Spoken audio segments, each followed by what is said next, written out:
petang dan salam sejahtera, salam Malaysia Madani, salam Sabah Maju Jaya, salam sepakat Sabah hebat, salam Day to Change dari PPD Kota Kinabalu, salam Ranau hebat mengungguli kecemerlangan, salam SK Timbua Excellent sepakat menggenggam kecemerlangan, salam CDL Cigu Mita Tabang kepada semua guru dan para pendidik yang ada bersama dengan kami pada petang ini. Ikan dipancing pengawal raja, hendak dimasak menjadi gulai. Dengan salam pembuka bicara, petanda acara akan dimulai. Hadirin sekalian, saya Cikgu Izlin Naduni dari SK Timbua Ranau akan menjadi moderator Anda pada petang ini.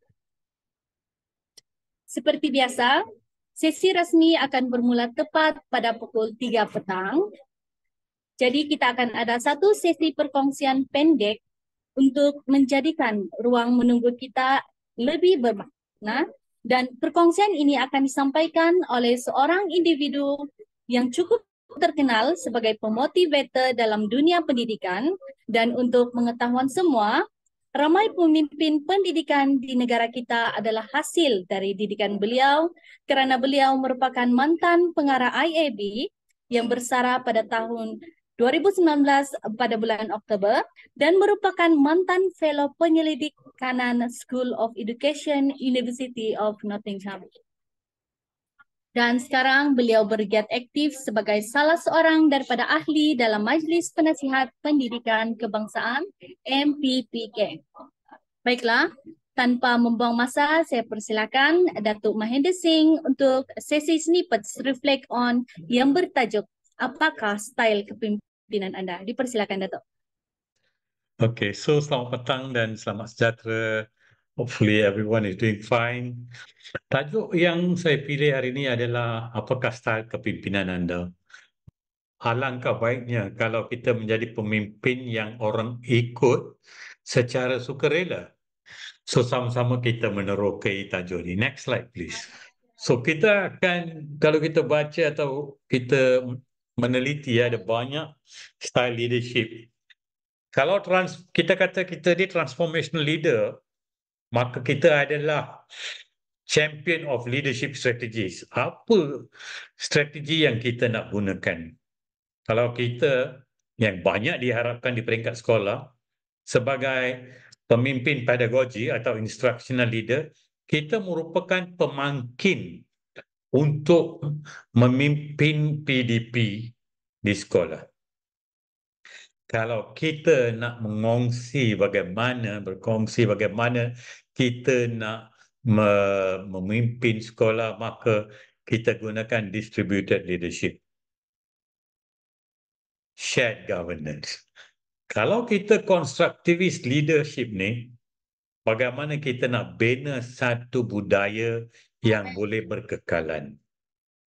Kalau kita strategik, maka kita ada sumber yang sedia ada di sekolah, kita merancang dalam sumber yang sedia ada, apakah pendekatan strategik yang kita nak gunakan.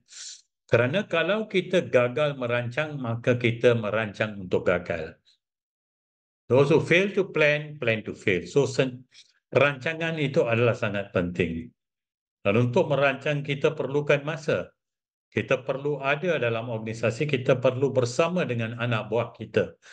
It cannot be one person's plan. Itu adalah plan organisasi. Kan kita boleh juga belajar daripada kepimpinan perniagaan, entrepreneur leadership. 3 perkara yang kita nak lihat. Yang pertama, adakah orang itu lihat intelligence, kebijaksanaan. Yang kedua, tenaga. Yang ketiga, integriti. Kalau tak ada yang ketiga, tak perlu tengok pun nombor 1 dan 2. So dalam sustainable leadership, siapa yang dapat kekal dan dapat menangani isu, cabaran dan sebagainya adalah the sustainable leader. Dan jangan lupa dalam organisasi, yang saya akan sebut lagi sedikit tentang yang ke-8 ini, emotional leadership. using your heart to lead. Dalam zaman sekarang, kita bergerak daripada revolusi tahun 50-an itu, revolusi pertanian, agricultural revolution, kita bergerak ke industrial revolution. Dari industrial revolution, kita bergerak ke informational revolution. Tetapi sekarang ialah emotional revolution. So zaman emotional revolution ni kita kena sentiasa ada empathy, sympathy, kita sentiasa passionate. Kerja terpaksa jalan, tetapi kita jangan lupa how to use our heart to lead. Dan yang ke-9, invitational leadership, a culture of trust, respect and hope. Dan yang ke-10, kita tak boleh lari daripada ethical leadership. Apa moral compass anda dalam melakukan apa jua anda lakukan sebagai seorang pemimpin di sekolah. Ingat, kalau anda pemimpin, kalau anda guru, kalau guru kita sentiasa ada di radar murid. Kalau anda pemimpin sekolah, PGB, penolong kanan, JKMP dan sebagainya, anda sentiasa berada di radar guru sebagai teladan kepada yang lain. So jangan buat benda yang tak sepatutnya dibuat. So you must, etika tu adalah penting di tempat kerja. So gunakanlah your moral compass. Kita semua ada our moral compass dalam melakukan apa jua. Next slide please. So tuan-tuan dan puan-puan, ada banyak leadership style. Saya letak di sini hanya untuk sekadar perkongsian bahawa anda boleh Google dan anda boleh dapat banyak maklumat tentang style-style kepimpinan ni. So tuan-tuan dan puan-puan, dalam apa yang disebut oleh Daniel Goleman ini, dia sebut 6 yang dia style kepimpinan: commanding, visionary, affiliative, democratic, dan pace setting and coaching. Ya. Kalau kita lihat, commanding ni selalu mengarah lah. Kalau visionary, dia mempunyai wawasan dan dia selalu berkeyakinan tinggi. Yang affiliative ni dia mengamalkan empathy dan dia selalu membina harmoni lah. He wants nice environment, win-win situation. Democratic, dia jenis yang akan sentiasa minta pandangan yang lain dan sebagainya.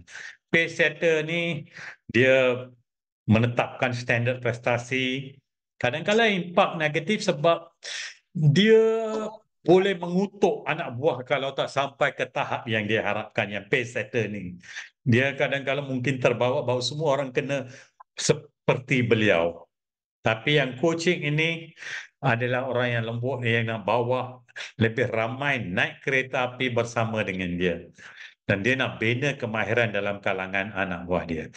So ada impak positif dan pendekatan coaching ini semakin penting.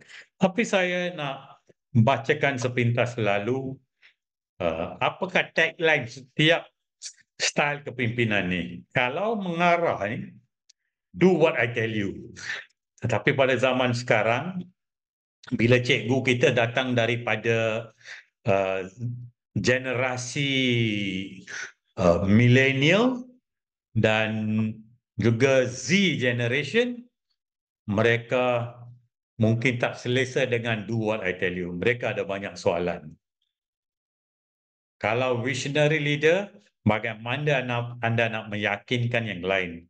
Amalkan empathy, come with me. Itulah tagline dia. Come with me, let's do it together.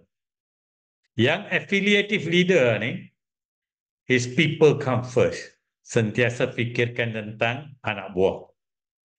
Kalau anda lihat, dari segi impak, visionary and affiliative ini sentiasa ada impak yang positif berbanding dengan yang mengarah.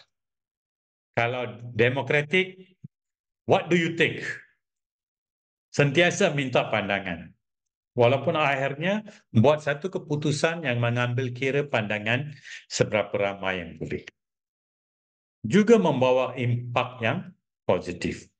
Yang pace setter ini membawa impak yang negatif kerana dia sedikit juga macam commanding. Dia nak do as I do. Dia punya niat itu baik, tapi cara dia mungkin tak kena.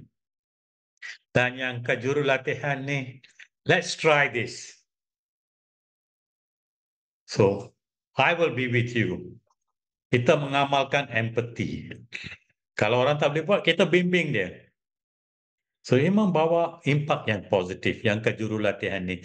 Sebab dalam 20 tahun yang terakhir ini, ada dalam corporate pun ada corporate coach.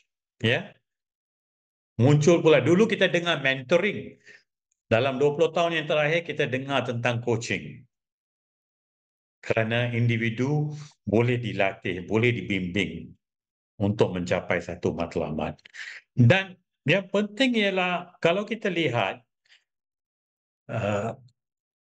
apa yang disebut oleh penulis ini, dia kata emotional intelligence ini perlu digunakan merentasi style-style kepimpinan, khususnya yang visionary, affiliative, democratic dan coaching. Kerana empat ini, bila kita ada empathy ini, kita dapat impak yang positif. Saya sudah sebut ini adalah revolusi emosi. So, apa jua style yang kita gunakan, pastikan kita ada satu keseimbangan di antara dunia kerja dan juga hidup kita. Dan kita bersama dengan generasi yang berbeza. Macam generasi saya adalah baby boomers. Lahir hujung tahun 50-an. Jauh berbeza daripada zaman sekarang. Yang berada di sekolah rendah sekarang ialah zaman generasi alpha.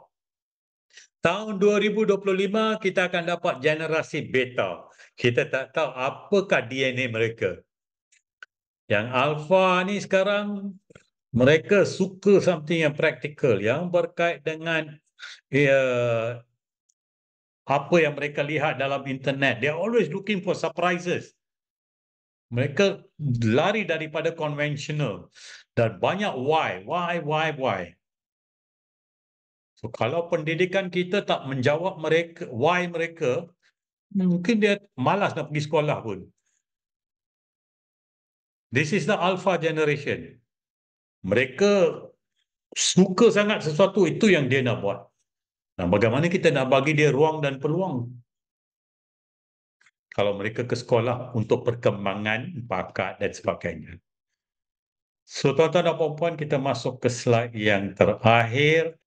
So, tuan-tuan dan puan-puan, become the kind of leader that people would follow voluntarily, even if you had no title or position.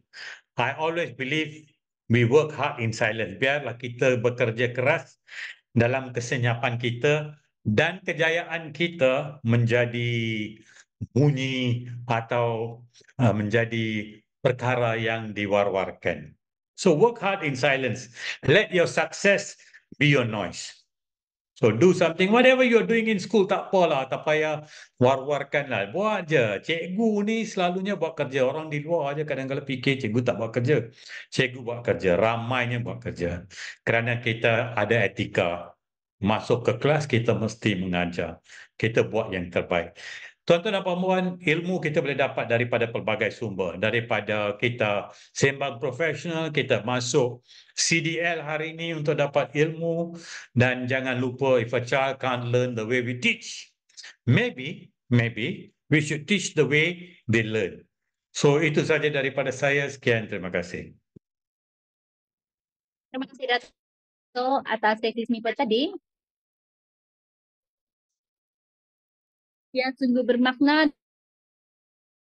dan boleh memberi inspirasi serta panduan kepada kami para pendidik. Dan sebagai seorang pendidik, pendapat saya sendiri, pemimpin yang baik tidak hanya tetapi juga menyumbang kepada kejayaan dan keberkesanan organisasi secara menyeluruh. Semoga kita terus mengorak langkah inovasi, berwawasan dan berilmu. Dato' Mahendra Singh atas sesi perkongsian tadi. Tanpa membuang masa, kita teruskan dengan sesi hari ini. Sekali lagi kepada para peserta yang baru bersama dengan kami, selamat petang dan selamat sejahtera. Salam Malaysia Madani, salam Sabah Maju Jaya, salam sepakat Sabah hebat, salam Day to Change dari PPD Kota Kinabalu,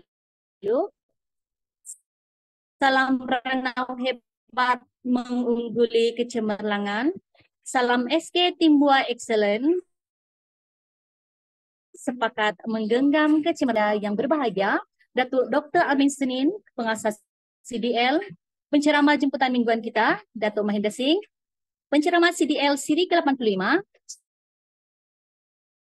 Cikgu Halsan Justin, Cikgu Sofia Atika Rahinin, dan Koordinator CDL Cikgu Mita Tabang Sabah, para pengetua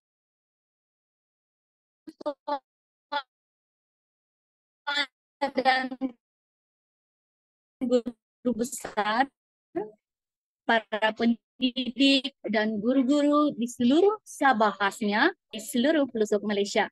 Saya menjadi moderator Anda pada sesi petang CDL Siri Kalapiknik Sabah.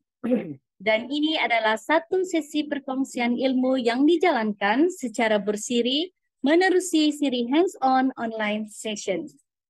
Tuan-tuan dan puan-puan para pendidik sekalian, objektif CDL hands-on online adalah berkongsi. Maaf sekali lagi. Objektif CDL hands-on adalah untuk berkongsi ilmu dan kemahiran, membangunkan kompetensi guru, meningkatkan keupayaan, membina jalinan dan jaringan berterusan. Cikgu-cikgu boleh scan QR code dalam paparan untuk menyertai grup Telegram atau WhatsApp rasmi CDL. Di sini anda akan dapat maklumat terkini tentang siri perkongsian. Terusnya, saya mengambil kesempatan ini untuk memperkenalkan penceramah-penceramah CDL siri 85 kita pada hari ini. Saya teruskan, saya bacakan biodata pembentang dahulu. Pembentang-pembentang kita dari SK Timbua Ranau. Yang pertama, Cikgu Halsan Justin merupakan guru penolong kanan pentadbiran SK Timbua Ranau, telah berkhidmat selama 10 tahun dan beliau juga merupakan Edufluencer 3.0 KPM. Pembentang kedua, Cikgu Sofia Atika Rahinin merupakan guru bahasa Inggeris, telah berkhidmat selama 8 tahun dan merupakan jurulatih utama pembinaan item WASA kebangsaan. Yang ketiga, Cikgu Jaida Wasili merupakan guru matematik, telah berkhidmat selama 23 tahun dan merupakan guru ikon inovatif SK Timbua Ranau. Baiklah, dalam CDL Hands-on Online Station Sabah siri ke-85 hari ini, pembentang-pembentang akan membuat perkongsian yang bertajuk Banatik, iaitu inovasi plastik dari bahan organik dan mesra alam, dan seterusnya menggalakkan pendidikan STEM di sekolah. Sepanjang perkongsian ini, cikgu-cikgu boleh terus bertanya jika ada kemusykilan di dalam ruangan chat, dan saya atau para pembentang akan membacakan soalan anda bila ada masa dan peluang. Okey, baiklah. Tanpa membuang masa, dipersilakan para pembentang untuk memberikan perkongsian. Dipersilakan cikgu-cikgu. Baiklah, terima kasih kepada Cikgu Azlin Laduni yang kita pada petang ini. Sabah hebat, salam Ranau hebat cemerlangan. Terima kasih kepada tim CDL Sabah, kepada panel C dan tim atas kesempatan untuk perkongsian sekali lagi pada petang ini. Dan pada petang ini saya bersama-sama dengan tim guru-guru daripada SK Timbua Ranau sekali lagi mengalungkan kebersamaan semua rekan-rekan guru yang sempat hadir bersama-sama pada petang ini, yang saya percaya berada dari seluruh pelosok negeri Sabah, bahkan di seluruh Malaysia. Di kesempatan ini juga saya ingin mengucapkan terima kasih atas sokongan daripada Puan BPD Ranau dan khususnya guru besar kami, Tuan Rusdi Haji Tamit. Terima kasih juga untuk rekan-rekan guru daripada SK Timbua dan juga dari sekitar daerah Ranau sempat bersama pada petang ini. Baiklah, jadi pada petang ini kami akan berkongsi mengenai satu proyek yang telah kami laksanakan di sekolah, di mana proyek ini merupakan proyek yang berimpak tinggi dan saya percaya setelah perkongsian ini akan memberikan inspirasi kepada guru-guru untuk terus terlibat di dalam aktivitas STEM. Jadi mari kita teruskan. STEM ini adalah merupakan akronim kepada sains, teknologi kejuruteraan, dan matematik yang seperti mana yang kita maklum itu terkandung di dalam kurikulum standar sekolah rendah KSSR dan juga kurikulum standar sekolah menengah KSSM. Jadi dalam arti kata lain, STEM ini adalah merupakan satu bidang pembelajaran di sekolah dan bidang pengajian di peringkat yang tertinggi yang melibatkan sains, kimia, matematik, grafik, komunikasi teknikal, dan juga sains komputer.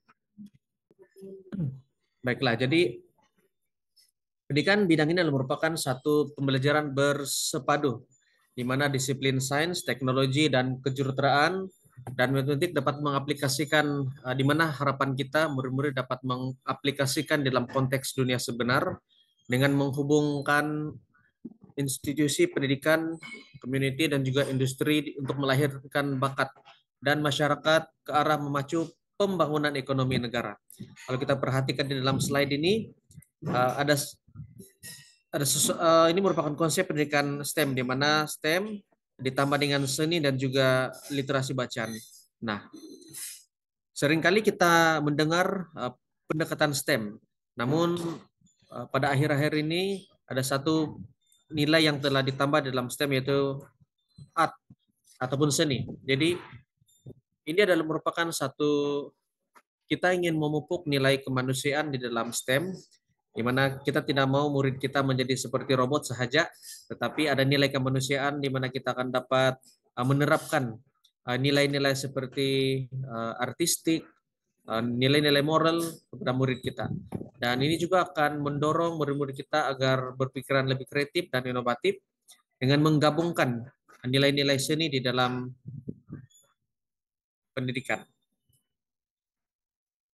Jadi kalau kita lihat definisi pendidikan STEM, pembelajaran STEM adalah merupakan satu pembelajaran bersepadu di mana kita ingin melahirkan anak-anak murid yang memiliki ataupun masyarakat yang berliterasi STEM, di mana kita ingin membangunkan pembangunan ekonomi negara, kita dapat memacu arus pembangunan negara. Jadi ini disokong dengan langkah strategik di dalam pengukuhan pendidikan STEM, di mana terdapat 6 perkara. Yang pertama adalah melalui pembelajaran STEM, kita akan dapat melaksanakan pembelajaran yang bermakna.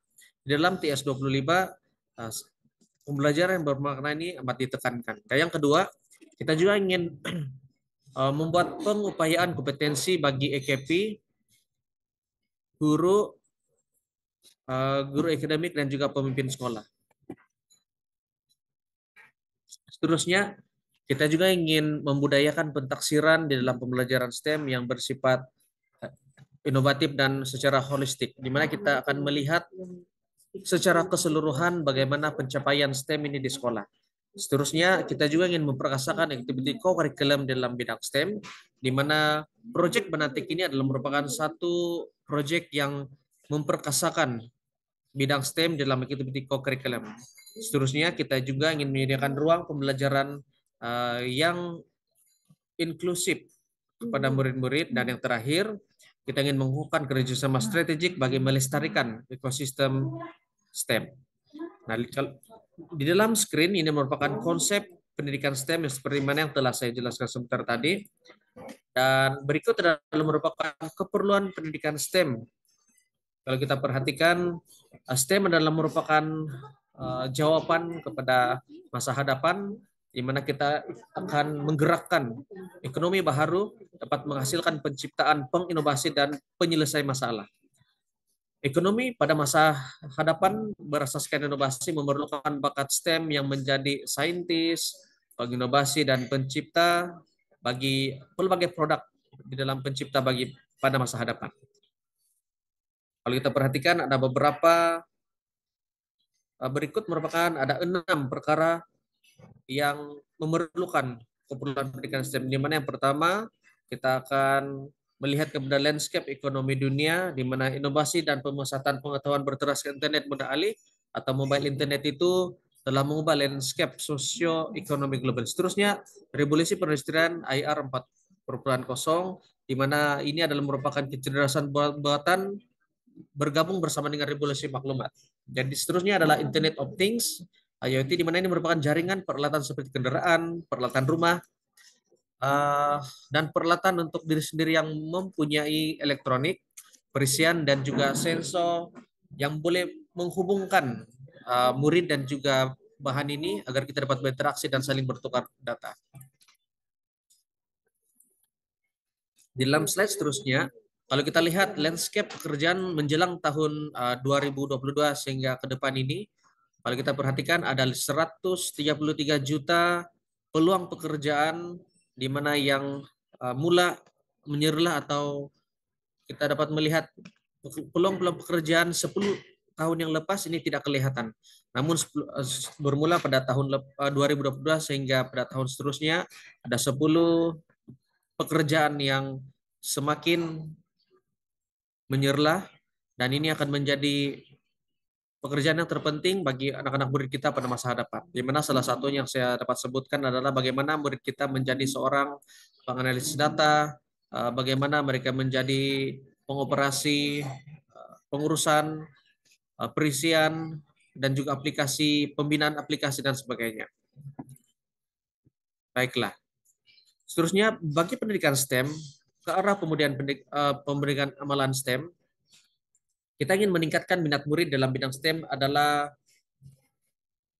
merupakan tanggung jawab kita bersama, di mana semua pemegang taruh bidang STEM dan juga bukan STEM, ibu bapak, community setempat juga harus berganding bahu agar dapat membantu pihak sekolah untuk memudayakan pendidikan STEM. Seterusnya, di dalam bidang STEM ini, semua murid dapat mempunyai pengetahuan, kemahiran, dan nilai yang diperlukan pada masa hadapan. Jadi pendidikan STEM ini adalah menyediakan murid-murid untuk pekerjaan-pekerjaan yang di masa hadapan yang mungkin kita tidak ketahui sekarang, namun kita melihat itu adalah mempunyai potensi yang besar di dalam sosioekonomi secara global. Dan yang terakhir untuk konsep ini, activity hands-on dan aplikasi konsep STEM dalam dunia sebenar, pada akhirnya kita akan dapat memupuk minat dan bakat mereka di dalam STEM. Karena STEM ini adalah merupakan persediaan kepada murid-murid untuk menghadapi cabaran dan juga agar mereka dapat berdaya saing di peringkat global secara keseluruhan. Nah, kalau kita perhatikan di Amerika Serikat, 80% pekerjaan yang ditawarkan di sana adalah melibatkan bidang STEM. Nah, karena kebanyakan negara maju menekankan pendidikan STEM karena ianya meliputi setiap aspek kehidupan masyarakat dan penyumbang kepada ekonomi masa hadapan. Kalau kita lihat di dalam surat siaran KPM bilangan 1 tahun 2021 dan juga SPI bilangan 6 tahun 2019, di mana murid-murid yang berada di sekolah menengah diberikan tawaran untuk memilih aliran mengikut kecenderungan. Jadi ada 3 aliran yang diperkenalkan, yaitu sastra, agama, dan juga STEM. Jadi antara senarai mata pelajaran bagi elektif STEM, kita lihat ada 3 yang utama. Yang pertama itu adalah dari segi mata pelajaran sains tulin, fisik, kimia, biologi, dan admaths. Mata pelajaran sains gunaan teknologi yang melibatkan sains tambahan sehingga ke sains sukan, dan mata pelajaran vocational itu terdiri pada produksi, reka tanda, pendawaian domestik, reka bentuk grafik, robotik, menservis peralatan, dan juga asuhan dan pendidikan awal kanak-kanak. Ke arah pembudayaan amalan STEM ini, antara yang menjadi tumpuan adalah aspek kemenjadian murid, pengurusan bilik darjah Makamal Sains, pengurusan koakademik, pelibatan isi berkepentingan, quality PDP guru, pengurusan mata pelajaran, pengurusan organisasi, dan juga peranan kepimpinan. Kalau kita melihat di dalam kemenjadian murid, di dalam proyek Banatik yang akan dibentangkan selepas ini oleh rekan-rekan guru saya, di mana kita akan dapat melihat bagaimana murid-murid kita akan mendapat peluang untuk menyerlahkan bakat mereka di dalam, bukan hanya di dalam bidang STEM, tetapi juga lebih kepada meningkatkan keyakinan diri mereka, bagaimana pengucapan awam mereka juga dapat dilatih. Jadi di dalam proyek ini kita akan dapat melihat pencapaian akademik murid dan juga pelibatan dan pencapaian murid di dalam co-akademik. Seterusnya di dalam proyek ini juga kita akan dapat melihat quality PDP guru yang semakin meningkat, di mana ada 4 perkara yang kita akan dapat perhatikan. Yang pertama adalah bagaimana pendekatan pembelajaran secara berasaskan inquiry itu akan dapat dicapai, dan juga proyek Banatik ini adalah merupakan pendekatan pembelajaran berasaskan proyek, berasaskan masalah, dan bagaimana proyek Banatik ini dapat menerapkan kemahiran proses dan kemahiran secara teknikal. Jadi pada akhir pembentangan ini kita akan dapat melihat beberapa refleksi daripada murid-murid. Mereka akan mengungsikan apa yang mereka telah pelajari, dan ini akan menjadi inspirasi kepada rekan-rekan guru. Dan seterusnya, bagi peranan kepimpinan, PGB adalah merupakan peneraju, pembimbing, dan pendorong. Harapan saya sebagai penolong kanan SK Timbu Aranau, bagi rekan-rekan guru yang merupakan PGB, rekan-rekan pentadbir, mari kita memainkan peranan kita sebagai seorang pentadbir, di mana kita akan menjadi peneraju, kita menjadi pembimbing bagi guru-guru, dan mendorong guru-guru untuk mencapai satu tahap, dan mereka akan menjadi seorang guru yang berkualitas. Baiklah, seterusnya ini merupakan pengejaran pembelajaran STEM yang berkualitas. Ini ada beberapa quality PDP STEM yang saya boleh kongsikan, di mana antara yang saya ingin kongsikan adalah bagaimana kemahiran proses sains itu akan dapat diaplikasikan. Nah, di dalam proyek Banatik selepas ini kita akan dapat melihat secara lebih terperinci bagaimana kemahiran proses sains itu dapat diterapkan di dalam proyek bermula dari awal, pertengahan hingga selesainya. Seterusnya kita juga akan dapat melihat nilai dan etika di dalam STEM. Kita juga dapat melihat kerja berpasukan secara produktif. Kita juga akan dapat membimbing murid agar mereka dapat menambah baik bagi jawaban dan produk yang mereka hasilkan. Dan yang terakhir, kita juga akan dapat melibatkan murid dalam inquiry, dalam penorokan secara terbuka. Jadi berikut merupakan ada beberapa cadangan yang boleh kita laksanakan sebagai PGB atau mentadbir di sekolah. Bagaimana kita dapat memantapkan pelaksanaan pendidikan STEM di sekolah secara keseluruhan. Nah, yang pertama kita boleh memperkasakan peranan pemimpin di sekolah. Sebagai seorang guru besar, seorang pentadbir penolong kanan, khususnya untuk penolong kanan pentadbiran, di mana kita akan dapat mengetengahkan guru-guru, kita akan dapat membimbing, mendorong guru-guru, memberikan inspirasi kepada guru-guru agar mereka dapat membina proyek bersama-sama dengan murid. Seterusnya kita akan terus dapat memberikan bimbingan dan latihan berterusan kepada guru bagi meningkatkan quality PDP STEM melalui PLC, melalui beberapa seri bimbingan, coaching and mentoring. Dan seterusnya kita juga boleh meluaskan jaringan kerjasama bersama-sama dengan agensi berkepentingan yang menyediakan platform penganjuran program STEM. Terusnya kita harus memastikan bahwa pelbagai program di sekolah itu berfokus dan berteraskan kepada pelaksanaan pendidikan STEM. Nah, seterusnya kita juga ingin memastikan bahwa bilik STEM di sekolah, jika sekolah kita tidak mempunyai bilik STEM atau kelengkapan yang tidak lengkap, harapan saya adalah untuk kita tidak menjadikan itu sebagai satu alasan, namun kita menggunakan apa yang kita ada, apa yang kita miliki di sekolah. Kita akan kembangkan itu, dan saya percaya rekan-rekan guru dan para pentadbir akan berusaha untuk mendapatkan atau memastikan kelengkapan ataupun facility yang terdapat di dalam bilik itu dapat dipenuhi. Dan yang terakhir, bagaimana sekolah dapat memberikan penekanan terhadap konsep dan kemahiran sains matematik yang perlu dikuasai oleh murid. Jadi salah satu yang boleh dilaksanakan, digunakan adalah dengan membina ataupun membuat inovasi STEM dalam kalangan murid. Dengan membina inovasi STEM secara tidak langsung kita akan dapat menekankan dan mempraktikkan konsep serta kemahiran sains bagi murid-murid. Sekian pembentangan daripada saya, dan harapan saya yang terakhir supaya guru-guru yang bersama-sama pada petang ini, dorongan saya untuk terus mengikuti sesi kita pada petang ini, karena selepas ini kita akan melihat secara terperinci bagaimana pendidikan STEM itu memberikan impak yang sangat besar kepada kemenjadian guru dan murid di sekolah kita. Nah, seterusnya serahkan kepada Cikgu Sophia. Baiklah, sementara kita menunggu Cikgu Sophia, saya ingin menjelaskan beberapa pendekatan lagi yang boleh dilaksanakan oleh guru-guru yang berada di platform kita pada petang ini. Jadi sebagaimana kita maklum, di seluruh negeri Sabah khususnya, kita setiap PPD menjalankan karnival ataupun festival STEM, TVET, di mana telah diperuntukkan dana bagi melaksanakan STEM. Dan ini merupakan satu petanda yang sangat baik di mana kita semakin ke arah pembudayaan STEM. Sebelumnya saya serahkan pada Cikgu Sophia. Assalamualaikum dan selamat petang. Terima kasih Puan Moderator Cikgu Ezlin dan penolong kanan 1 SK Tim Waranau Cikgu Hausen Justin. Terima kasih kerana memberi peluang bagi saya yang pertama kali menyertai sesi CDL pada kali ini.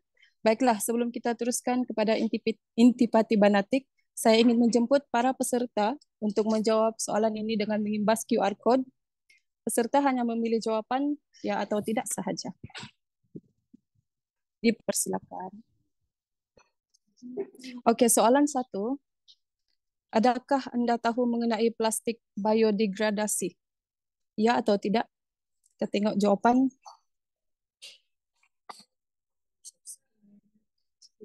Oh ya. Baiklah, terima kasih.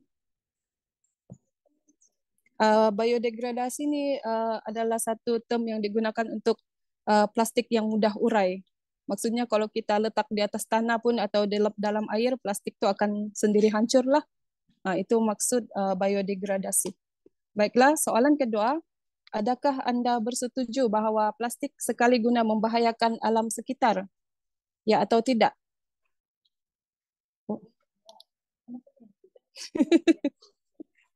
Adakah anda bersetuju bahawa plastik sekali guna membahayakan alam sekitar? Di sini kita tengok jawapan banyak menjawab ya.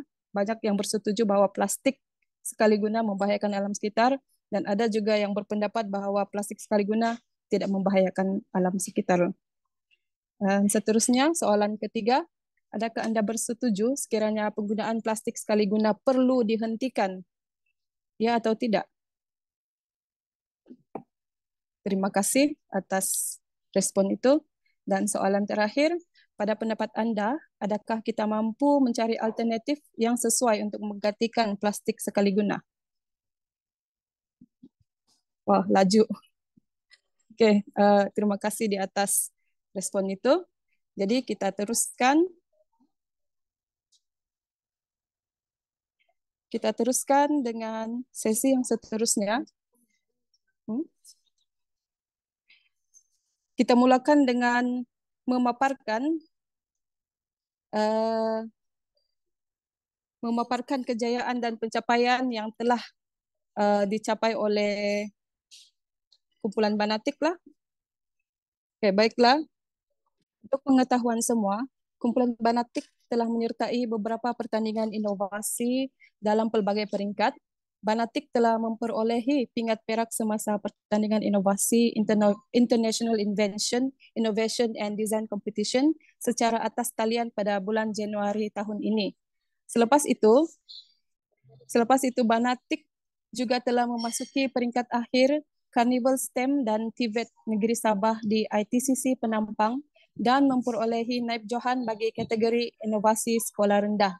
Dan yang paling terkini, kumpulan banatik juga telah mendapat anugerah platinum serta johan bagi kategori inovasi murid peringkat SK Timbua sempena Karnival Inovasi dan Reka Cipta.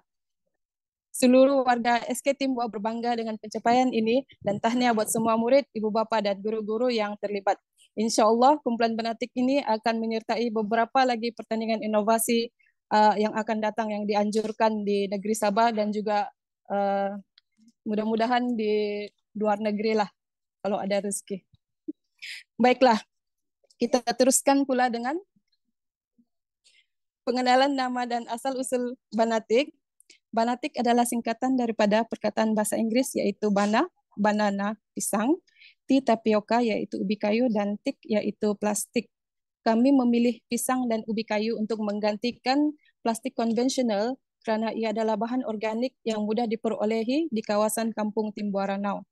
Tanaman pisang ialah sejenis tanaman yang ditanam semula, menjadikannya alternatif yang lebih mempan daripada bahan-bahan sintetik ataupun bahan organik lain yang mungkin lebih sukar untuk diperbaharui.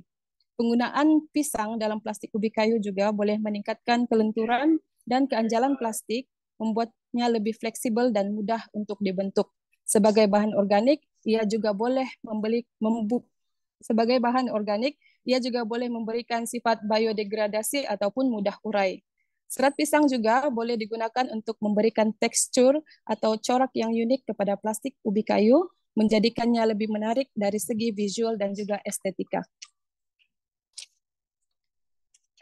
Seterusnya, apakah isu yang menjadi perhatian sehingga terhasilnya banatik? Terdapat beberapa alasan yang penting untuk menghentikan dan mengurangkan penggunaan plastik sekali guna. Pertama, plastik mencemarkan alam sekitar. Pembuangan dan pelupusan yang tidak betul bagi plastik yang sekali guna menyebabkan pencemaran yang meluas.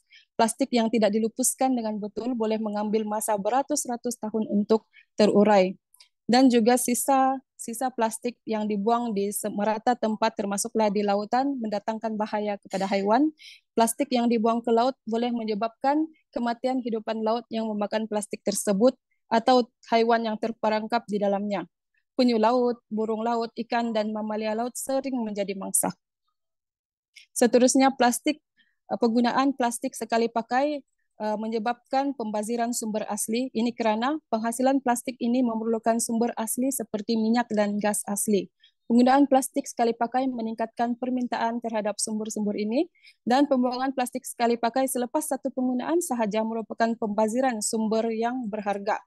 Oleh itu, apabila penggunaan sekali pakai ini meningkat, maka peningkatan jumlah sisa yang perlu diuruskan juga menaik mendadak. Oleh itu, kerajaan dan komuniti terbeban dengan kos pengurusan sisa plastik sekali guna ini. Oleh itu, bagi mengurangkan penggunaan plastik, haruslah kita mencari alternatif yang lebih lestari untuk menjaga alam sekitar, kesihatan manusia, dan kelestarian sumber daya bumi. Langkah-langkah seperti mengurangkan, mengitar semula, dan menggantikan plastik dengan bahan alternatif yang lebih mesra alam adalah penting dalam usaha untuk mengurangkan impak negatif plastik ke atas planet bumi kita. Berikut adalah beberapa objektif mengapa kami membuat inovasi menggunakan pisang dan ubi kayu untuk membuat plastik. Yang pertama, ia adalah mesra alam. Sifat biodegradability plastik mesra alam ini yang dihasilkan daripada bahan-bahan yang boleh terurai seperti jagung, kentang, atau tebu. Ia boleh diuraikan oleh mikroorganisma dalam jangka masa yang lebih singkat berbanding plastik konvensional. Dengan itu, kita akan mengurangkan pencemaran sisa plastik di tapak pelupusan dan persekitaran semula jadi. Yang kedua, kita menjaga kelestarian alam sekitar, mengurangkan pencemaran plastik sekali guna. Penggunaan plastik mesra alam akan mengurangkan jumlah plastik yang berakhir di lautan dan ekosistem darat, membantu melindungi hidupan liar dan habitat semula jadi. Plastik mesra alam biasanya tidak mengandungi bahan kimia toksik yang boleh meresap ke dalam tanah dan air, menjadikannya lebih selamat untuk alam sekitar. Dan seterusnya, keselamatan dan kesehatan. Plastik mesra alam biasanya bebas daripada bahan kimia berbahaya seperti BPA dan phthalate yang boleh menjejaskan kesihatan manusia. Ianya selamat digunakan untuk pembungkusan makanan dan produk pengguna yang lain. Menggantikan plastik konvensional dengan plastik mesra alam adalah langkah penting ke arah kelestarian dan perlindungan alam sekitar. Terima kasih, itu sahaja daripada saya. Kembali kepada moderator kita, Cikgu Ezlin. Terima kasih. Itu perkongsian dari Cikgu Sofia. Kita teruskan untuk sesi hari ini. Kita ada slot seterusnya yang akan dibentangkan oleh Cikgu Jaida Wasili. Dipersilakan Cikgu Jaida untuk teruskan perkongsian pada petang ini. Oke, Assalamualaikum dan selamat petang semua. Terima kasih kepada moderator dan penolong kandang satu kami serta rakan saya yang baru saja membentang tadi. Oke, seterusnya saya akan membentangkan metodologi yang digunakan dalam pembinaan proyek Banatik kami ini. Oke, seperti dalam paparan yang kita lihat, metodologi yang digunakan adalah soal selidik dan temu bual. Oke, soal selidik ini digunakan untuk mendapatkan maklumat untuk keberkesanan bagi proyek yang kami bina, serta metodologi bagi temu bual pula untuk mengetahui tahap kesedaran orang awam mengenai penggunaan sifar plastik dan kesan terhadap manusia. Oke, seterusnya kami menggunakan model EDI dalam pembinaan proyek. Oke, dalam paparan seperti yang kita lihat sekarang, oke, terdapat 5 fasa dalam model EDI, yaitu analisis, reka bentuk, pembangunan, pelaksanaan, dan penilaian. Oke, pada fasa analisis ini kita akan lihat kepada masalah pencemaran plastik di Malaysia, yaitu berdasarkan kepada data-data yang kita dapat daripada Google. Oke, dan dalam fase analisis ini juga kita akan menentukan apakah tujuan kita membuat proyek ini. Oke, seterusnya pada fase yang kedua yaitu reka bentuk, di mana dalam fase ini kita merancang formulasi dan kaedah pembuatan plastik terbiodegradasi dari pisang, yaitu memilih bahan-bahan utama dalam pembinaan plastik, menyusun langkah-langkah terperinci untuk menghasilkan proyek, dan menyediakan soal selidik serta temu bual. Oke, seterusnya pada fasa pembangunan pula, yaitu menghasilkan prototipe Banatik berdasarkan reka bentuk yang telah dibuat. Memproses pisang dan bahan-bahan lain mengikut langkah-langkah yang dirancang, menguji prototipe untuk memastikan ia mesra alam, selamat digunakan dan berkos rendah. Serta dalam fasa ini juga kita akan mengumpul dan membuat analisis data dan dari temu bual dan soal selidik. Oke, seterusnya pada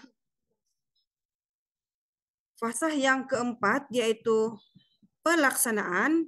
Oke, dalam fasa ini kita akan memperkenalkan dan menggunakan Banatik dalam kehidupan sebenar. Maksudnya proyek ini kita telah bina dalam pembangunan tadi. Dalam fasa ini kita menggunakan proyek yang telah kita bina, dan dalam fasa ini juga kita perkenalkan produk kepada responden, terutamanya yang kami gunakan sekarang yaitu warga sekolah kami sendiri, yaitu pelajar dan guru-guru dari SK Timbua. Oke, selepas kita buat pelaksanaan dalam fasa ini, kita akan kumpul maklum balas dari pengguna untuk mengetahui keberkesanan dan kesesuaian proyek yang telah dibuat. Oke, seterusnya pada fasa yang terakhir dalam model EDI, yaitu penilaian. Dalam fasa ini, ia menilai hasil dan impak penggunaan Banatik, yaitu berdasarkan kepada maklum balas yang kita peroleh daripada pelaksanaan tadi. Dan dalam fasa ini juga kita akan menganalisis data untuk menentukan pencapaian objektif proyek, mengukur peningkatan kesedaran orang awam mengenai penggunaan sifar plastik, yaitu melalui temu bual, menilai keberkesanan Banatik sebagai alternatif yang mampan yaitu menggunakan metode soal selidik. Dan dalam fasa penilaian ini juga kita akan mengenal pasti penambahbaikan untuk produk atau proses pembangunan seterusnya. Dengan menggunakan model EDI ini kita dapat melihat projek Banatik dapat dikembangkan dengan pendekatan yang sistematik dan menyeluruh serta memastikan setiap aspek dari analisis masalah sehingga kepada penilaian dapat dilaksanakan dengan teliti. Okey, bukan sahaja kami menggunakan model EDI dalam pembinaan projek Banatik, kami juga menggunakan model design thinking. Okey, kenapa kami menggunakan model design thinking? Model design thinking ini kami gunakan lebih kepada membantu dalam menyelesaikan masalah, manakala model EDI tadi binaan projek. Okay. Dalam design thinking, yang ini kami berpusatkan kepada pengguna. Bagi menyelesaikan masalah, maksudnya kami membuat temu bual kepada semua pengguna bagi mendapatkan penyelesaian masalah secara kreatif dan inovatif.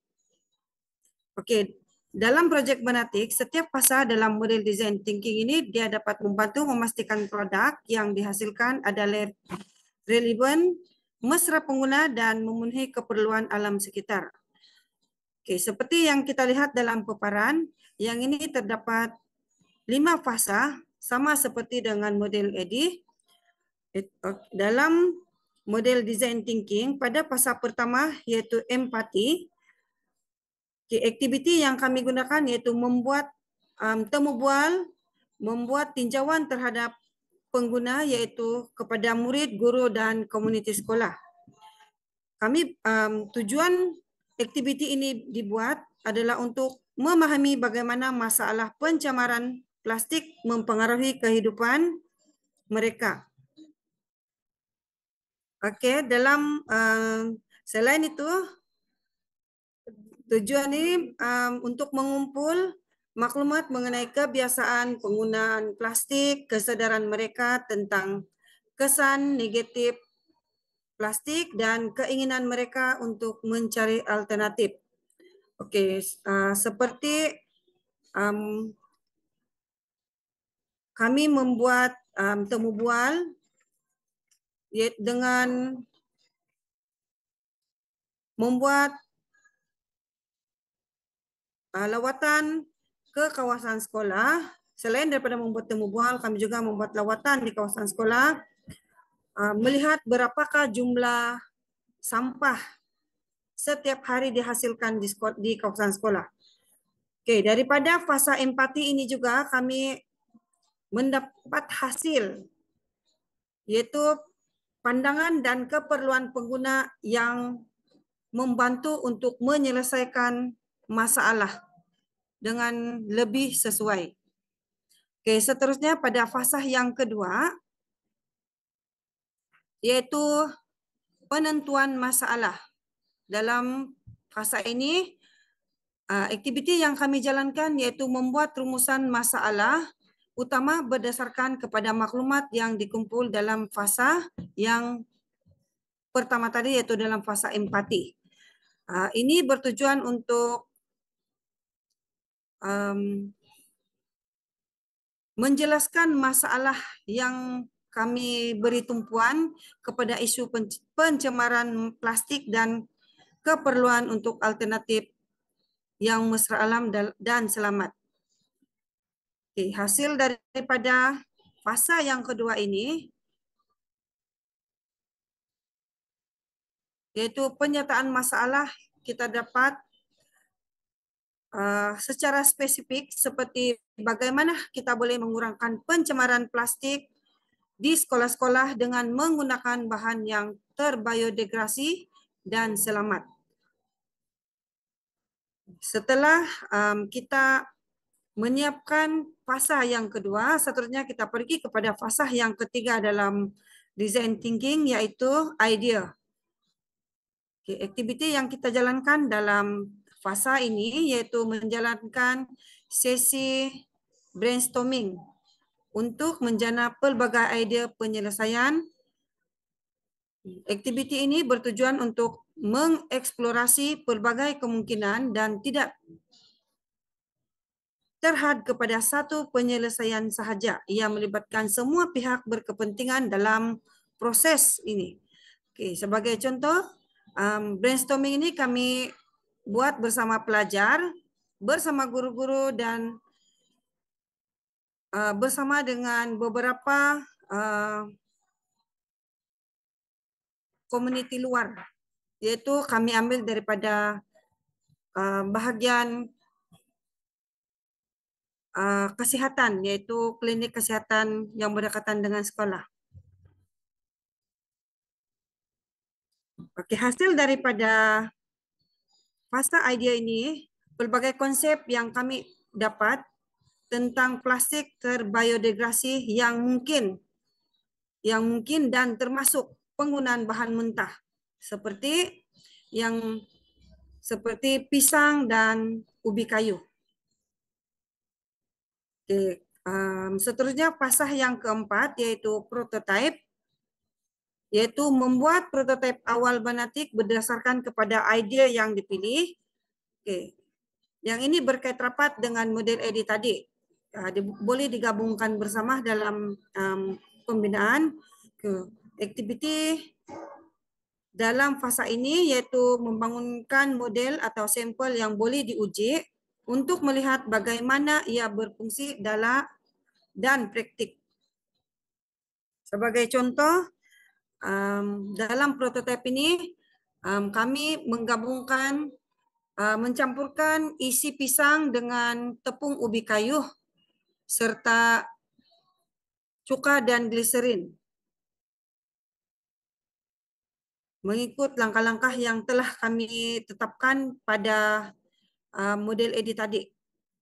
Dan hasil daripada prototipe ini yaitu segala campuran yang kita telah buat dengan bahan-bahan yang saya sebutkan tadi, kita akan proses untuk menjadikan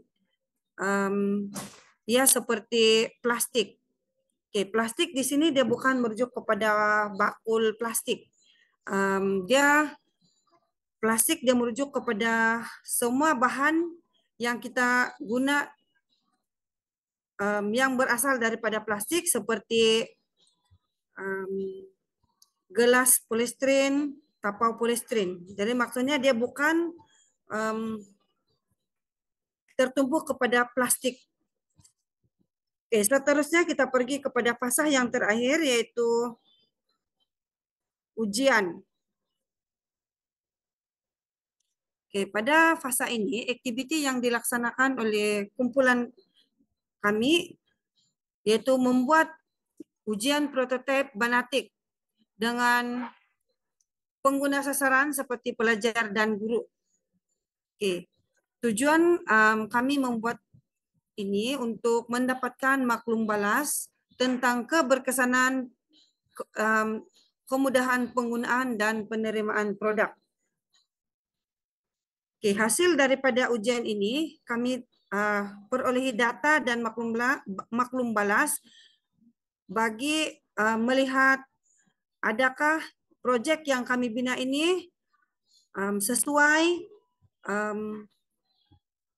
ataupun perlu dibuat penambahbaikan. Melihat kepada design thinking yang kami pilih, projek banatik dikembangkan dengan pendekatan yang berpusatkan kepada pengguna. Maksudnya model yang kami gunakan ini berpusatkan kepada pengguna. Setiap projek yang kami bina, setiap bahan yang kami pilih, kami bergantung kepada apa yang kami dapat daripada temu bual dan pemerhatian terhadap pengguna.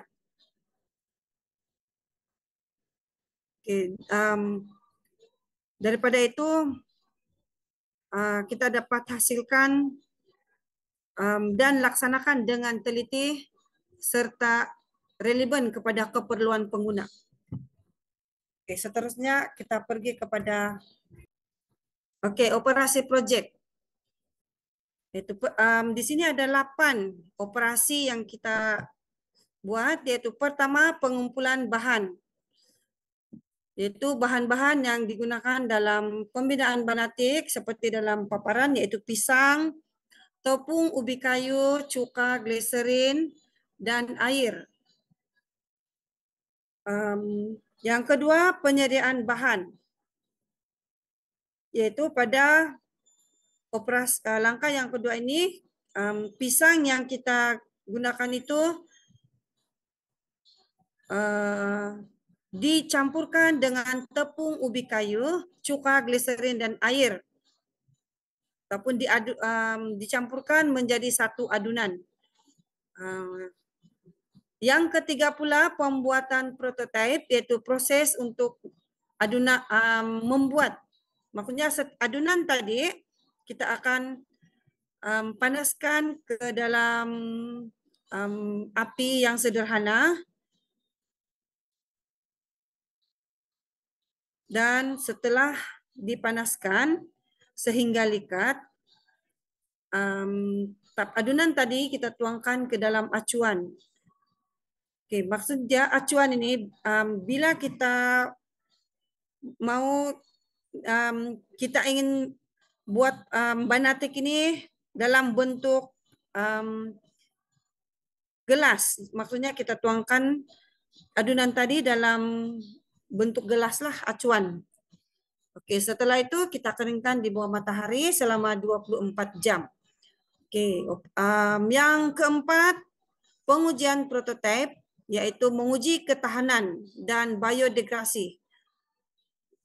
Oke, dalam langkah ini kita melibatkan pengguna, yaitu bahan tadi kita berikan kepada pengguna dan mereka akan bagi maklum balas terhadap kita punya bahan. Oke, seterusnya analisis maklum balas, yaitu mengumpul data melalui soal selidik dan temu bual. Ini untuk menilai keberkesanan dan penerimaan produk. Pada langkah yang keenam atau penambahbaikan produk, itu berdasarkan kepada analisis.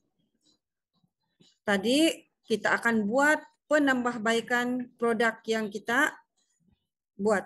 Jika produk tersebut mendapat maklum balas daripada pengguna, dia punya bentuk atau ketahanan dia, maka dalam langkah ini kami akan membuat penambahbaikan atau penyesuaian adunan. Oke, seterusnya yang ketujuh, pengenalan produk. Oke, setelah kami mengambil keputusan produk banatik ini dengan adunan yang tepat, produk ini akan diperkenalkan kepada komuniti, sekolah, dan masyarakat melalui demonstrasi atau iklan. Yang ini kami telah laksanakan di peringkat sekolah. Oke, seterusnya yang terakhir penilaian, yaitu menilai impak penggunaan banatik. Oke, yang ini kita lihat berdasarkan kepada soal selidik yang kita berikan kepada pengguna yang telah kita beri penerangan terhadap banatik. Oke, selesai untuk operasi projek. Seterusnya kita pergi kepada langkah-langkah pembinaan. Oke, yang ini grafik daripada yang saya bincangkan tadi. Ini dalam bentuk grafik. Yaitu dia ada 4 langkah sehingga produk banatik ini diwujudkan. Dalam langkah yang keempat, kita boleh nampak dalam paparan. Yang ini dia sebenarnya dalam bentuk mangkuk. tapi dalam gambar dia tidak berapa jelas. Jadi beginilah bentuk juru gambar dia tidak berapa mahir menggambar. Jadi beginilah jadi dia. Oke, next. Oke, pada paparan ini sebenarnya saya sudah sentuh tadi dalam operasi. Yang ini saya hanya paparkan dalam bentuk grafik cara-cara pembinaan banatik, yaitu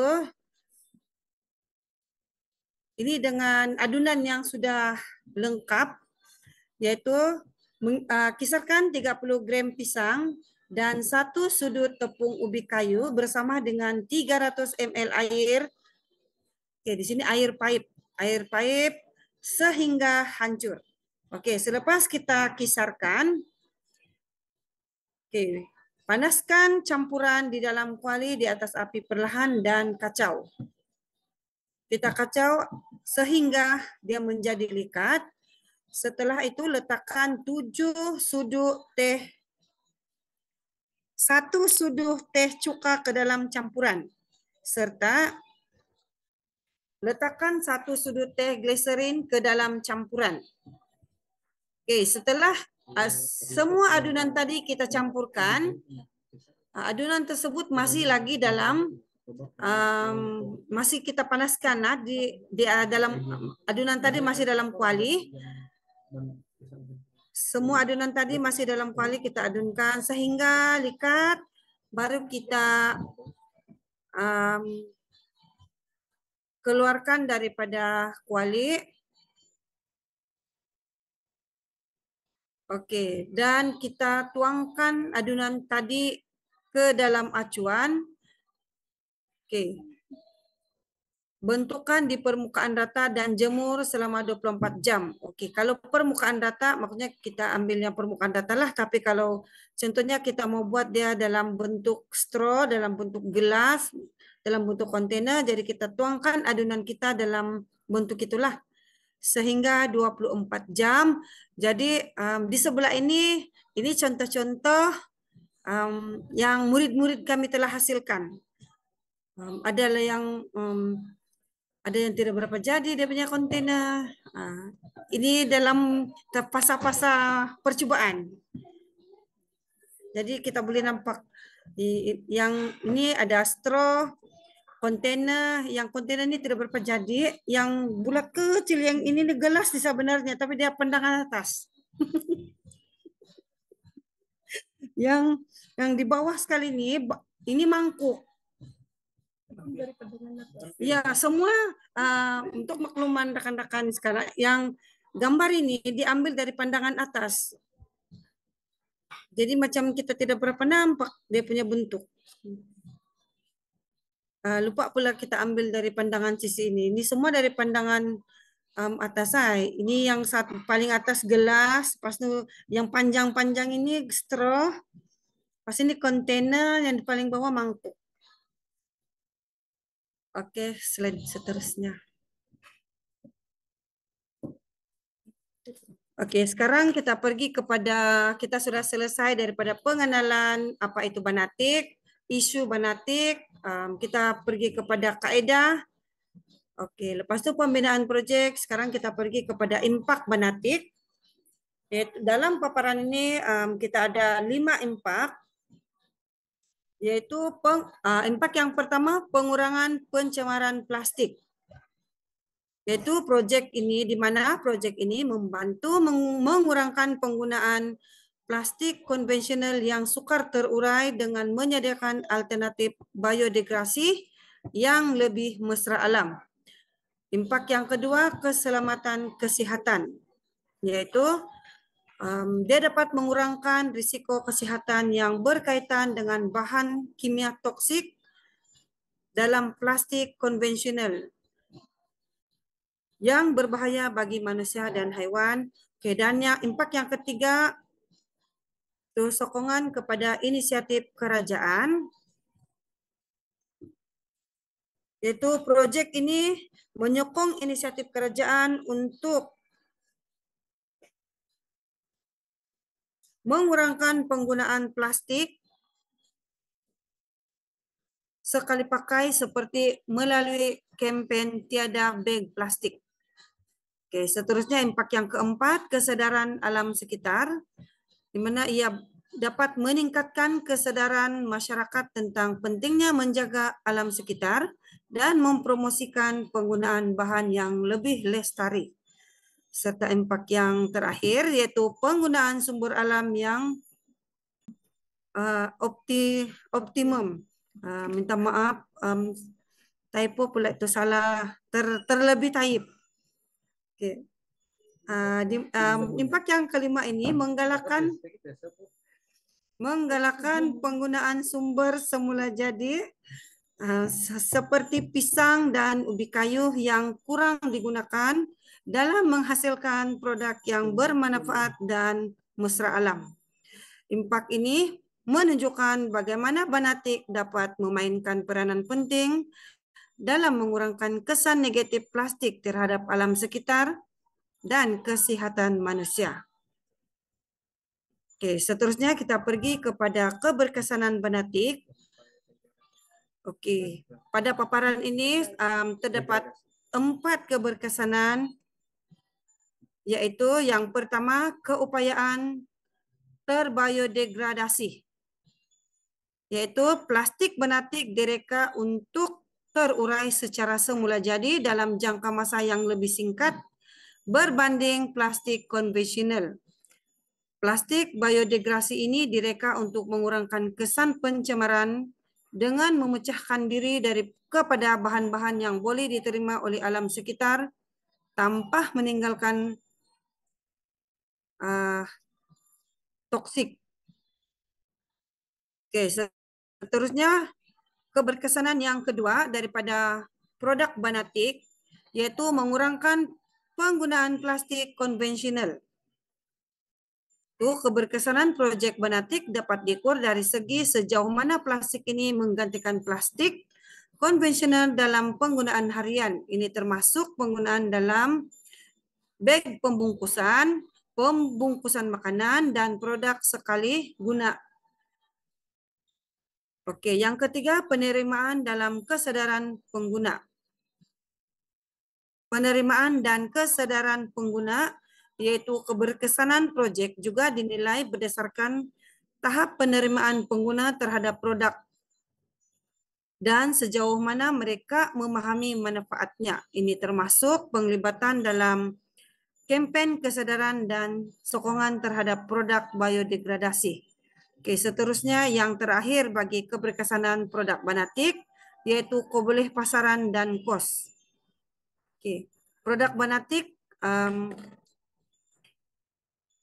dapat memastikan kejayaan proyek Banatik melalui plastik, yaitu plastik perlu mempunyai kos pengeluaran yang berdaya saing dan boleh diterima dalam pasaran. Ini melibatkan penilaian kos bahan mentah dan proses pengeluaran untuk memastikan ia berpatutan untuk pengguna dan perniagaan. Contoh dia, kos pengeluaran plastik Banatik dilaporkan dalam analisis yang telah kami buat melalui soal sedik, yaitu 10% lebih rendah daripada plastik konvensional. Yaitu ini kami buat perbandingan kepada beberapa pengguna yang telah kami buat tembuan. Oke, itu sahaja bagi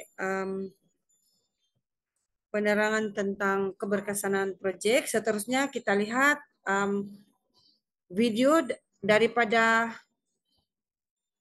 murid kumpulan Banatik.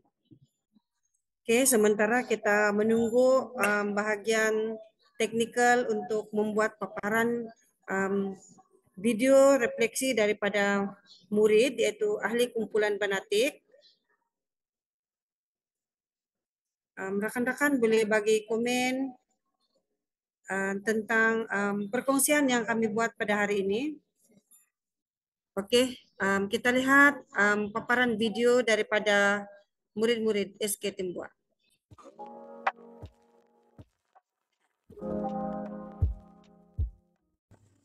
Saya rasa gembira, selamat kerja sebab terlibat sama nih inovasi. Sebab saya belajar banyak benda di sini, seperti kelestarian alam dan lain-lain. Harapan saya, kawan-kawan, Banatik ini dapat menggantikan plastik konvensional bagi memastikan kelestarian alam terjamin. Perasaan saya bila saya mengikuti Banatik, saya berasa macam seronok sebab dapat bagi tahu orang yang plastik yang kita gunakan sekarang ini macam berbahaya. Selain itu, saya juga mengharapkan kalau orang-orang boleh stop menggunakan plastik konvensional sebab dia sangat berbahayalah untuk alam sekitar. Dan saya belajar dari Banatik ini, saya dapat belajar kalau kita masih menggunakan plastik konvensional, macam entah apa yang akan terjadi masa ke depannya. Thank you. Melalui proyek Banatik, saya juga dapat meningkatkan keyakinan diri untuk bercakap di depan orang ramai. Saya semakin berani bercakap di depan orang ramai. Selain itu, saya juga dapat meningkatkan kemahiran proses sains melalui pemerhatian dan mengetik data. Akhir sekali, saya juga dapat membudayakan kemahiran berpikir aras yang tinggi.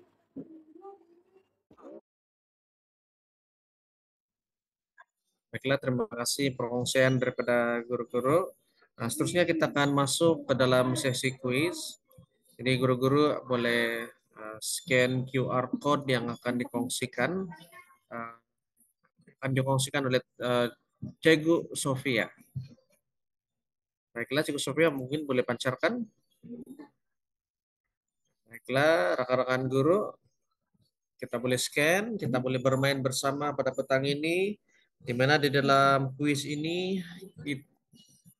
kita akan menguji kepahaman kita dan juga apa yang telah kita pelajari sepanjang perkongsian pada petang ini. Sekali lagi, terima kasih kepada guru-guru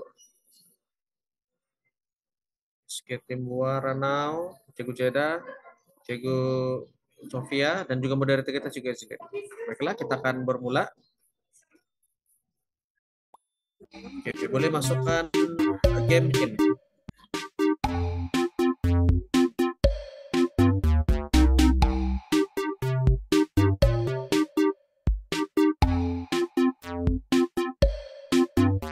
Oke, di dalam game ini,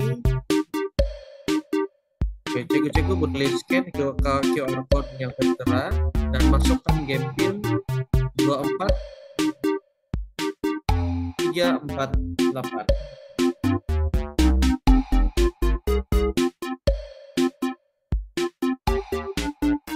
Oke, kita sudah ada beberapa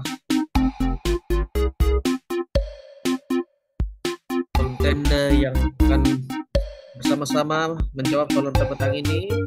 Kita ada Joni, Tina, AA, Skemu, ada Jesse, ada Shira, Acho. Oke, kita bagi masa sekitar 2 menit lagi supaya ada ramai guru-guru yang terlibat. Oke, Cikgu Jomilin boleh scan QR code dan masukkan game pin. Nah, setelah masukkan game pin, Cikgu boleh masukkan nickname. Baiklah, saya rasa kita boleh bermula sudah. Dalam kiraan 1, 2, 3.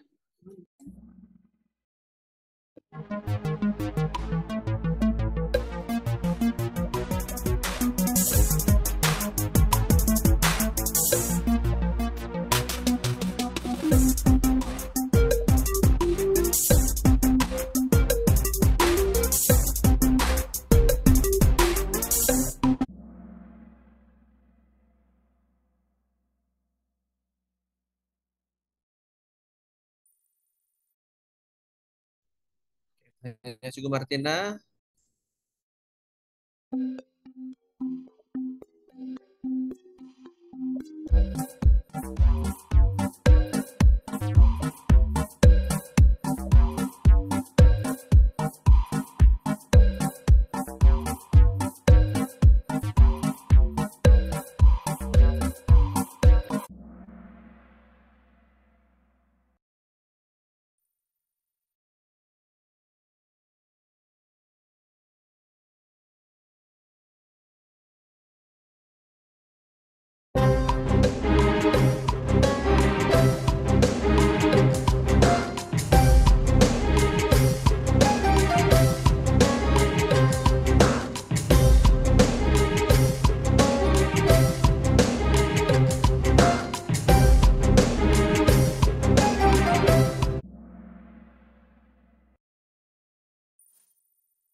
Oke, tanya kepada guru-guru yang sudah mengikuti sesi kuis sebentar tadi. Tanya kepada Cikgu Martina yang telah memenangi kuis kita pada petang ini.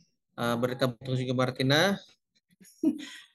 Bolehlah menghubungi kami untuk mendapatkan sedikit love gift daripada Cikgu Sophia. Mungkin Cikgu Martina akan mendapatkan plastik ini secara percuma, ataupun mungkin ada hadiah misteri yang akan diberikan kepada Cikgu Martina. Jadi Cikgu Martina boleh PM ataupun WhatsApp kami secara personal lah. Thank you Cikgu. Oke, seterusnya kita pergi kepada paparan yang terakhir.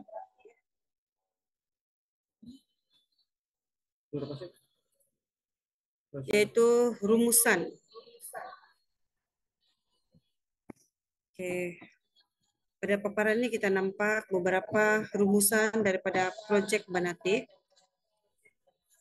yaitu melalui apakah tujuan proyek, masalah yang dihadapi, penyelesaian yang ditawarkan, sokongan kepada inisiatif kerajaan, peningkatan kesadaran, keberkesanan proyek, dan impak proyek, yaitu dari dapatlah kita rumuskan bahwa proyek Banatik adalah inisiatif untuk menghasilkan plastik terbiodegradasi yang mesra alam menggunakan bahan organik seperti pisang dan ubi kayu. Proyek ini juga bertujuan mengatasi masalah pencemaran plastik dengan menawarkan alternatif yang selamat dan lestari. Melalui penggunaan bahan-bahan ini, Banatik berjaya mencipta plastik yang boleh terurai secara semula jadi tanpa meninggalkan sisa berbahaya. Proyek ini juga menyokong kepada inisiatif kerajaan untuk mengurangkan penggunaan plastik konvensional, meningkatkan kesadaran masyarakat mengenai kepentingan menjaga alam sekitar dan menggalakkan penggunaan bahan-bahan yang lebih mesra alam.